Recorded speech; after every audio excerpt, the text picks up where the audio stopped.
Mga kasama, sa ibang balita naman, ang controversial na si Atong Ang itinuturing ng pugante. Ayon dyan sa Department of Justice. Detalye ng balita mula kay Radyoman Jairus sa Piña, Florida. Jai! RMN Live Report! Itinuturing na ngayon na bilang pugante ang negosyante at gaming tycoon na si Charlie Atong Ang. Pahayag ito ng Department of Justice matapos na hindi pa rin lumulutang si Ang sa kabila ng paglalabas ng warrant of arrest ng korte laban sa kanya. Kaugnay sa pagkawala ng mga sabongero, ilang taon na ang nakalipas. Ang kay Prosecutor General Richard Anthony Fadulion, isa ng fugitive si Ang dahil sa patuloy nitong pagtatago. Yes, he is already considered a fugitive from justice because a case has been filed against him and there is already a warrant for his arrest. Now, as far as yung mga kasamahan niya na nahuli na ng PNP kahapon, yung kaso ay hindi naman mabibinbin dahil sa si Mr. Charlie Atong Ang hindi pa nahuhuli.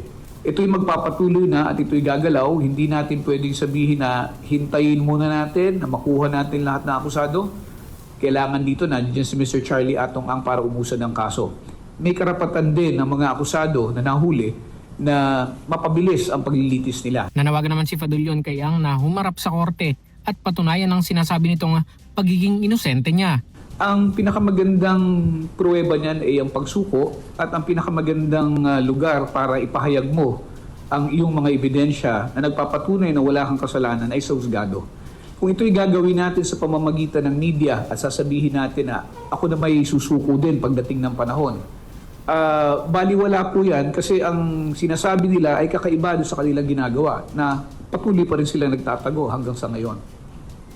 Sinabi naman ni Justice Secretary Eric Vida na bagamat kumpiyansa sila na hindi pa nakakalabas ng bansa si Ang, hihilingin pa rin daw sa korte ang paglalabas ng hold departure order. Immigration has confirmed as of this press conference po that no records or no information would show that Atong Ang has exited the country.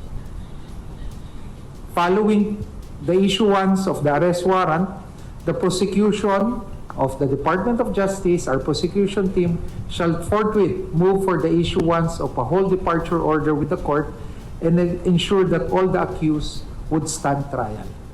Medyo mahaba-haba na rin pong paglalakbay.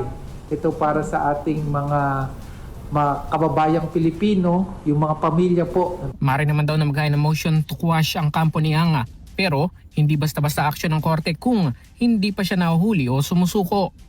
Naharap sa patong-patong na kaso si Ang sa mga korte sa Lipa City, Batangas, San Pablo at Santa Cruz, Laguna, kaugnay sa kidnapping with homicide sa mga nawawalang sabongero. Kasama mo sa DCXL RMN Manila, Radyo Man Jairus Peña, Florida, Tatak RMN. RMN Network News.